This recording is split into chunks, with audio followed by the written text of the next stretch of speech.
Alright guys, welcome back to our YouTube channel. तो आज की इस पर्टिकुलर वीडियो से अपन लोग स्टार्ट करने वाले हैं HTML। तो आई होप आपको मजा आएगा। तो HTML शुरू करने से पहले मैं कुछ आपको बेसिक्स बताना चाहूंगा। तो बेसिकली वेब डेवलपमेंट की कोडिंग जो होती है वो 4 लैंग्वेजेस से होती है। तो सबसे पहले नंबर पे आता है HTML, हाइपरटेक्स्ट मार्कअप लैंग्वेज जिसे हम कहते हैं। दूसरे पे आता है CSS, इसको हम कहते हैं कैस्केडिंग स्टाइल शीट। और तीसरे पे आता है जावास्क्रिप्ट। और चौथे पे हमारा आता है SQL, स्ट्रक्चर्ड क्वेरी लैंग्वेज। तो अब मैं बताता हूँ ये चारों चीजें होती क्या है। तो HTML क्या होता है? HTML होता है किसी का स्ट्रक्चर, स्केलेटन टाइप का। CSS आप कह सकते हैं उसकी स्टाइलिंग। और जावास्क्रिप्ट होता है उसका ब्रेन। अब मैं आपको एक एनालॉजी से समझाता हूँ। मान लीजिए कार होती है, तो कार की जो बॉडी होती है वो मेटल की होती है। तो वो मेटल का एक तरीके से आप इसको एनालॉजी कर सकते हैं HTML से, जो उसकी स्केलेटन होता है, तो वो होता है HTML। फिर उसमें स्टाइलिंग, हम उस पर कलर कर देते हैं, उसमें हम अच्छी सी लाइटिंग वगैरह लगाते हैं, उसमें शाइन कराते हैं, तो वो क्या होता है स्टाइलिंग। अब उसमें हम इंजन और रख देते हैं, तो वो क्या होता है जावास्क्रिप्ट। आई होप आपको समझ में आया होगा। और जो चौथा हमारा है वो है डेटाबेस। डेटाबेस का मतलब क्या होता है? जो भी डेटा आप अपने वेबसाइट से स्टोर कराएंगे या फिर आप डेटा यूजर से लेंगे, तो वो कहाँ जाएगा? वो SQL की मदद से हम उसको स्टोर करेंगे। तो ये मैं बताऊंगा आगे चल के। तो जैसे कि मैंने बताया, HTML की फुल फॉर्म होती है हाइपरटेक्स्ट मार्कअप लैंग्वेज। बस ये इतनी ही कठिन है और कुछ नहीं है इसमें।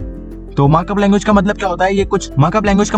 ये कुछ डिफाइंड टैग्स होते हैं, उससे हम लोग जो रॉ डेटा होता है उसको हम प्रेजेंट करते हैं या फिर स्टोर करते हैं। जैसे कि एग्जांपल के तौर पे, जैसे आपको अगर एड्रेस स्टोर कराना है अपने कंप्यूटर में, या फिर HTML की मदद से आपको एड्रेस स्टोर करना है, तो आप एड्रेस का एक टैग लगाएंगे, उसमें आप अपना एड्रेस लिख देंगे। तो अभी मैं समझाऊंगा आगे चल के, तो कोई दिक्कत होने वाली नहीं है आपको। तो आप गाइस देखते हैं कि टैग्स क्या होती हैं। तो टैग्स आपको दिख रहा है कि स्क्रीन पे ये टैग्स होती हैं।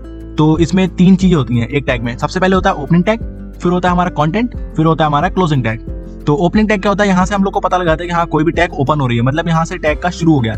उसके बीच में जो भी हमें प्रिंट कराना होता है या फिर हमें जो भी उससे वर्क करवाना होता है वो हम कंटेंट में लिखते हैं। और तीसरा जो है क्लोजिंग टैग, उससे हमें ये पता लग जाता है कि अच्छा हाँ, यहाँ पे जो ओपन हमने टैग करी थी उसको हमें क्लोज भी करना होगा। तो आई होप आपको गाइस कुछ समझ में आया होगा। अभी मैं खाली आपको इंट्रोडक्शन दे रहा हूँ, और ये अभी H1 क्या है और ये बैकस्लैश क्या है, ये मैं सब अभी बताऊंगा। ये कोई टेंशन वाली बात नहीं है इसमें। तो आगे चलेंगे, अभी पूरा बताएंगे। तो चलिए अब बिना किसी देरी के हम अपने VS कोड पे उतर पड़ते हैं और वहां से अपनी HTML की जर्नी स्टार्ट करते हैं। तो गाइस आ चुके हैं हम अपने VS कोड पे। तो जल्दी से हम अपना फोल्डर खोल लेते हैं कोई सा भी। अब गाइस हम अपनी पहली फाइल HTML की फाइल बनाएंगे। तो गाइस हमने ये पहली HTML की फाइल बना ली। अब हम एंटर प्रेस करेंगे तो ये हमारी index.html आ गई है। तो मैंने ये HTML फाइल बना ली अपनी। तो गाइस आ चुका है हमारा बॉयलरप्लेट कोड, बिल्कुल तैयार है। तो अब मैं बताता हूँ करके ये क्या चीजें होती हैं। तो HTML से हमारी कोई भी HTML का प्रोग्राम जो है स्टार्ट होगा, हमेशा HTML से स्टार्ट होगा।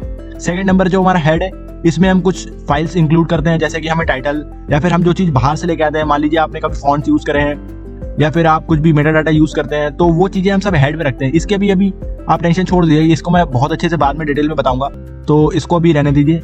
जो हमारा मेन फोकस रहेगा वो होगा बॉडी। जो भी आप लिखेंगे या जो भी आप यूज करेंगे, वो सारा कुछ जो ब्राउजर में देखेगा वो सब बॉडी के अंदर लिखना होता है। तो चलिए गाइस, अब मैं आपको कुछ दिखाता हूँ लिख के।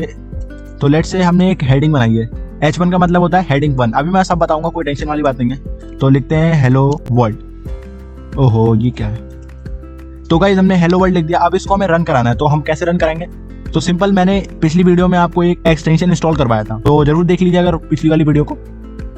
तो आपको क्या करना है, ये open with live server click करना है। तो इस पे क्लिक कर दीजिए। अभी ऑटोमेटिक आपका जो है ये शुरू हो गया, देख लीजिए हेलो वर्ल्ड लिख के आने लगा है। तो हो रहे गाइस, आपने अपना जिंदगी का पहला HTML प्रोग्राम बना लिया। तो चलिए अब देखते हैं कि HTML में हेडिंग्स कैसे लिखी जाती हैं। तो इसको मैं डिलीट कर देता हूँ। तो जो भी हम कुछ बॉडी के अंदर लिखेंगे वही हमारा जो है ब्राउजर पे दिखेगा आपको, ठीक है गाइस। तो सबसे पहले मैं लिखता हूँ H1, तो ये H1 है। फिर मैं लिखता हूँ H2। हाँ गाइस, तो हमने ये H6 तक ये लिख लिया है। ये क्या है आप लोग सोच रहे होंगे, मैं बताता हूँ अभी। इसना अभी तक आपने देखा होगा कि जैसे मैं H1 लिखता था और फिर ये ऑटोमेटिक क्लोजिंग टैग ऑटोमेटिक लग जाता था। तो ये पावर है VS कोड की। आप देख सकते हैं कितना ही सिंपल बना देता है, हमें ये लिखने की जरूरत नहीं है। पर नोटपैड में क्या होता है, आपको ये भी लिखना होगा और क्लोजिंग टैग भी लिखनी होगी। तो यही फायदा होता है, सारे डेवलपर्स जो होते हैं इसीलिए वो VS कोड को यूज करते हैं या और कोई IDE को यूज करते हैं। तो H1 का मतलब होता है हेडिंग 1। तो मैं लिखता हूँ, तो गाइस मैं कॉपी करूंगा इसको यार। तो आप देख सकते हैं मैंने ये कुछ कोड लिखा है इस पे। अब मैं आपको इसको रन करा के दिखाता हूँ, फिर आपको समझ में आएगा ये क्या है। तो देखिए गाइस, ये है हेडिंग 1, ये हेडिंग 2, ये हेडिंग 3, हेडिंग 4, हेडिंग 5, हेडिंग 6। तो आपने देखा होगा कि जैसे जैसे मैंने इनके नंबर्स बढ़ाते रहे, उनकी साइज जो है छोटा होता रहा। तो यही एक हेडिंग का काम होता है। तो H1 जो होती है सबसे बड़ी होती है, H2 उससे छोटी होती है, H3 उससे छोटी होती है, H4 जो होती है उससे छोटी, और फिर H6 जो होती है सबसे छोटी होती है। तो गाइस आपको जब भी किसकी भी यूज पड़े तो आप उसको वहां पे लगा सकते हैं। अगर आपको कभी भी पैराग्राफ लिखने की जरूरत आती है HTML के पेज पे, तो आप सिंपली P लिखिए। तो बस यही होता है सिंपल पैराग्राफ लिखने के लिए। तो मैं लिख लेता हूँ लॉरा। तो मैंने ये कुछ इसमें पैराग्राफ लिख लिया है, मैं इसको फॉर्मेट कर देता हूँ थोड़ा सा। हाँ गाइस, अब आप देख सकते हैं मैंने ये कुछ पैराग्राफ इसमें लिख दिया है। तो अब मैं आपको रन करा के दिखाता हूँ कैसा दिखने वाला है। देखिए गाइस, ये हमारा आ रहा है सिंपल सा, ये एक पैराग्राफ है। तो अभी हम बहुत ही अच्छे अच्छे पेजेस बनाएंगे, तो कोई टेंशन वाली बात नहीं है। तो गाइस अभी आप देख रहे होंगे कि ये सारी हेडिंग्स हैं, ये सारी लेफ्ट में आ रही हैं, ठीक है। तो ये इसकी डिफॉल्ट वैल्यू है, मतलब सारी की सारी हेडिंग्स जो है लेफ्ट में आएंगी। तो ये इसकी डिफॉल्ट वैल्यू है। अगर मान लीजिए हमें इसकी डिफॉल्ट वैल्यू को चेंज करना है तो हम क्या यूज करेंगे, एट्रीब्यूट्स का यूज करेंगे। तो अगर हमें किसी की टैग की पोजीशन चेंज करनी है तो हम कौन सा एट्रीब्यूट यूज करते हैं, अलाइन यूज करते हैं। तो अलाइन को मैं कमांड दूंगा सेंटर। तो गाइस अब आप देखिएगा, ये देखिए हेडिंग 1 जो है सेंटर में आ गया है। अगर मैं इस वाले को एट्रीब्यूट दे देता हूँ, अगर मैंने इस वाले को एट्रीब्यूट दे दिया राइट, तो आप देखिएगा तो ये हेडिंग 2 जो है राइट में पहुंच गया। तो आई होप गाइस समझ में आया होगा कि एट्रीब्यूट्स क्या होते हैं। तो एट्रीब्यूट बहुत सारे होते हैं, ये मैं आपको बताऊंगा अभी आगे चल के, और जैसे जैसे कोर्स ये प्रोसीड करेगा तो आपको पता लगता रहेंगे धीरे धीरे। और आपको ऐसा नहीं करना है कि किसी पूरी लिस्ट डाउनलोड कर ली और फिर उसको रटने बैठ गए, ऐसा भी बिल्कुल नहीं करना है। आपको बस धीरे धीरे चलते रहना है, साथ में जो मैं पढ़ाता रह रहा हूँ उसको आपको बस ध्यान करते रहना है। अब जैसे आपको ये पता लग गया H1 से H6, अब बस आपको इसको यूज करना है बस। और गाइस ये अभी जो अलाइनमेंट है ये हम ऐसे बिल्कुल नहीं देंगे, हम CSS का यूज करेंगे इसको अलाइनमेंट देने के लिए। तो अभी मैं बताऊंगा आगे ये सब चीजें। मान लीजिए आपको डॉलर को थोड़ा सा बोल्ड करना है, तो आप कैसे करेंगे।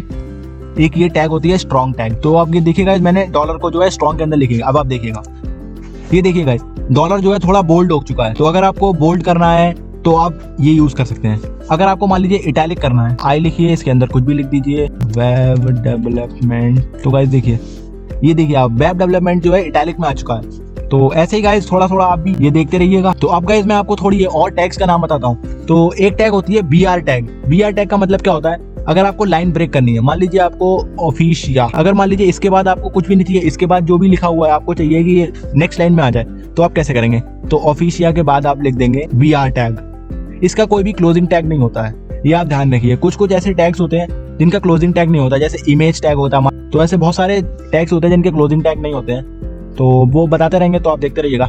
ये देखिए आप ऑफिशिया के बाद से सब कुछ जो है ये नेक्स्ट लाइन में आ चुका है, ये है BR टैग की मदद से हुआ है। तो एक और टैग मैं आपको बताता हूँ। अगर आप मान लीजिए आपको एक हॉरिजॉन्टल लाइन चाहिए तो आप क्या करेंगे, HR लगा देंगे। तो देख सकते हैं आप HR से एक हॉरिजॉन्टल लाइन आ चुकी है। तो आज के लिए बस इतना ही रखते हैं। आप भी कुछ अच्छा सा प्रोग्राम बनाइए, इससे थोड़ा बहुत खेलिए हेडिंग टैग से, और P टैग का इस्तेमाल करके कुछ बढ़िया सा कुछ बनाइए। और गाइस मैंने डिस्क्रिप्शन में एक लिंक दे रखी है जहां पर आपको पता लगा है कि इंटरनेट की हिस्ट्री क्या है।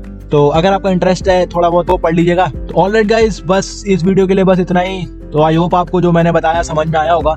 ये मैंने कुछ टैग्स बताई थी आपको, और ये HR टैग बताइए, और ये P टैग बताइए। पैराग्राफ लिखने के लिए स्ट्रॉन्ग टैग से बोल्ड हो जाता है, आई टैग से क्या हो जाता है, इटैलिक हो जाता है। और बॉडी, जो भी आप बॉडी के अंदर लिखेंगे उससे क्या हो जाता है, सारा कुछ ब्राउजर में दिखेगा। तो इस वीडियो के लिए बस इतना ही।